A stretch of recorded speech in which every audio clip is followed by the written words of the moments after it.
ഇന്ന് ലോക അൽഷൈമേഴ്സ് ദിനമാണ്. അൽഷൈമേഴ്സ് ഉൾപ്പെടെയുള്ള മറവി രോഗങ്ങളെക്കുറിച്ചുള്ള അവബോധം സൃഷ്ടിക്കുക എന്ന ലക്ഷ്യത്തോടെയാണ് ദിനാചരണം. തലച്ചോറിലെ നാഡീകോശങ്ങൾ നശിക്കുകയും പ്രവർത്തനരഹിതമാവുകയും ചെയ്യുന്ന രോഗമാണ് അൽഷൈമേഴ്സ്. നാഡീകോശങ്ങൾ നശിച്ചാൽ പിന്നീടതിനെ പുനരുജ്ജീവിപ്പിക്കാനാവില്ല. അതുകൊണ്ടുതന്നെ അൽഷൈമേഴ്സ് രോഗത്തിന് പൂർണ്ണമായി ഒരു ചികിത്സ ഇതുവരെ കണ്ടെത്തിയിട്ടില്ല.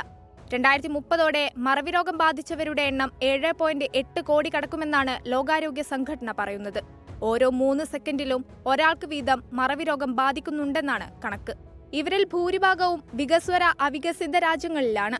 സാമ്പത്തിക രംഗത്ത് $1.3 ട്രില്യൺ ബാധ്യതയാണ് മറവി രോഗം മൂലമുണ്ടാകുന്നത്. ഇന്ത്യയിലെ മറവി രോഗബാധിതരിൽ 90% രോഗം കണ്ടുപിടിക്കപ്പെടുന്നില്ല. മാനസിക സമ്മർദ്ദം, ഉത്കണ്ഠ, സാമൂഹികമായ ഉൾവലിയൽ, മോശം ഉറക്കക്രമം തുടങ്ങിയവയാണ് അൽഷൈമേഴ്സിന്റെ ആദ്യ ലക്ഷണങ്ങൾ. ക്രമേണ ഓർമ്മ നശിക്കൽ, വിഭ്രാന്തി, മതിഭ്രമം എന്നിവയിലേക്കെത്താം. ചിലരിൽ ചലനശേഷിയും കാഴ്ച കേൾവിശക്തിയും വരെ ബാധിക്കാം. മരണസാധ്യത വർദ്ധിപ്പിക്കുകയും ചെയ്യും. ആരോഗ്യകരമായ ജീവിതശൈലിയുടെ അൽഷൈമേഴ്സ് തടയാനുള്ള മുൻകരുതലുകൾ എടുക്കലാണ് പ്രാഥമികമായി നമുക്ക് ചെയ്യാനാവുന്നത്.